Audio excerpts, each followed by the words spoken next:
जोधपुर से लेकर गुरुग्राम तक कनेक्शन सामने आ रहा है। क्या पूरा खुलासा हुआ है, रिपोर्ट देखिए।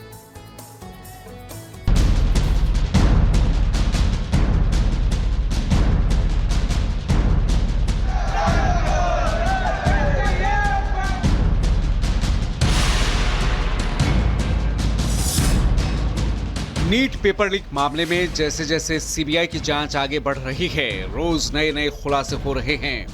सीबीआई सबूतों की कड़ियां जोड़ने की कोशिश में लगी है, लेकिन हर रोज हो रहे खुलासे ने इस मामले को इतना पेचीदा बना दिया है कि सीबीआई भी ये सोचने पर मजबूर हो गई है कि नीट पेपर लीक घोटाले के तार आखिर कहां तक फैले हैं। हर रोज गिरफ्तारियों का आंकड़ा बढ़ रहा है और इसके तार बिहार से लेकर झारखंड, राजस्थान, महाराष्ट्र, हरियाणा, गुजरात समेत कई राज्यों से जोड़ते जा रहे हैं। लेकिन अब तक हुई जांच को आधार माने तो बिहार पेपर लीक के मामले में गढ़ के तौर पर दिखाई दे रहा है। क्योंकि एक तरफ जहां सीबीआई को इस मामले में हजारीबाग के ओएसिस स्कूल से जबरदस्त लीड मिली है, तो वहीं इससे जुड़े अहम खुलासे के बाद यह भी साबित हो चुका है कि पेपर लीक माफिया ने बिहार को इस काले खेल में प्लेटफॉर्म के तौर पर इस्तेमाल किया, जिसके तहत पेपर लीक माफिया ने यहीं पर कैंडिडेट्स को आंसर ढुपाए और सॉल्वर गैंग ने सबसे ज्यादा फर्जीवाड़ा भी यहीं किया। सीबीआई की गिरफ्त में आए दो आरोपी मनीष और आशुतोष भी यही कहानी बयां कर रहे हैं। मनीष ने play and learn school book किया, स्कूल में कैंडिडेट्स को आंसर रटवाए, 20 से 25 परीक्षार्थियों को रटवाया गया आंसर। इतना ही नहीं, अब जबकि ये भी खुलासा हो चुका है कि प्रयागराज के डॉक्टर आरपी पांडे के बेटे राज पांडे की जगह भी बिहार में ही एक सॉल्वर ने परीक्षा दी थी और उसकी जगह परीक्षा देने वाले सॉल्वर का नाम हुक्मा राम था, जो जोधपुर का रहने वाला था। इसमें कोई शक नहीं बचा है कि नीट पेपर लीक कांड में सबसे ज्यादा फर्जीवाड़ा बिहार में हुआ।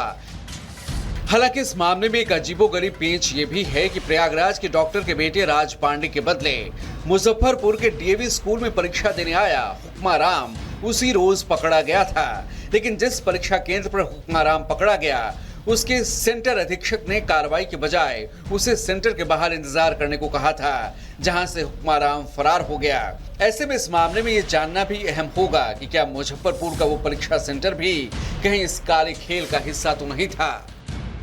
वहीं नीट पेपर लीक मामले में एक और अहम खुलासा जो इस वक्त लोगों को चौंका रहा है, उसके तार हरियाणा के गुरुग्राम से जोड़ रहे हैं। सूत्रों के मुताबिक गुरुग्राम के लक्ष्मण विहार फेज 2 में रहने वाला गंगाधर का नाम सामने आ रहा है। सूत्र बता रहे हैं कि गुरुग्राम का गंगाधर कैंडिडेट्स और सॉल्वर गैंग के बीच मिडलमैन का काम करता था। नीट पेपर लीक मामले में रोजाना नए खुलासे हो रहे हैं, एक के बाद एक इस मामले में नई गिरफ्तारी हो रही है, लेकिन अभी भी सीबीआई जो है इस मामले की बारीकी से जांच करने में जुटी हुई है। हालांकि अब इस मामले में एक नया नाम सामने आया है, गंगाधर। अब बताया ये जा रहा है कि शिक्षक और सोलर गैंग के बीच गंगाधर ने मिडल मैन के तौर पर काम किया था, ऐसा आरोप लगा है। जब हम उनके घर के बाहर पहुंचे तो हमने बेल बजाई तो उनकी जो पत्नी थी वो बाहर आती हैं और वो कहती कि हमें इस पूरे मामले की कोई जानकारी नहीं है कि उनके पति का क्या रोल है, क्या रोल नहीं है पेपर लीक मामले में। पुलिस सूत्रों से मिली जानकारी के मुताबिक गंगाधर बिहार के कुछ पेपर लीक माफिया के संपर्क में था, लेकिन वो लोग कौन हैं, इसका जवाब अभी मिलना बाकी है। हालांकि जानकारी के मुताबिक गंगाधर की कुंडली खंगालने के दौरान पुलिस को कुछ व्हाट्सएप चैट और कॉन्टैक्ट नंबर भी मिले हैं, जिसकी जांच जारी है। वहीं नीट पेपर लीक मामले में एक और खुलासा जो इस वक्त बेहद ज्यादा चर्चा में है, वो है नीट पेपर लीक केस के मास्टरमाइंड यानी आरोपी संजीव मुखिया से जुड़े कारनामे का पर्दाफाश होना, जो अब भी इस मामले में फरार चल रहा है।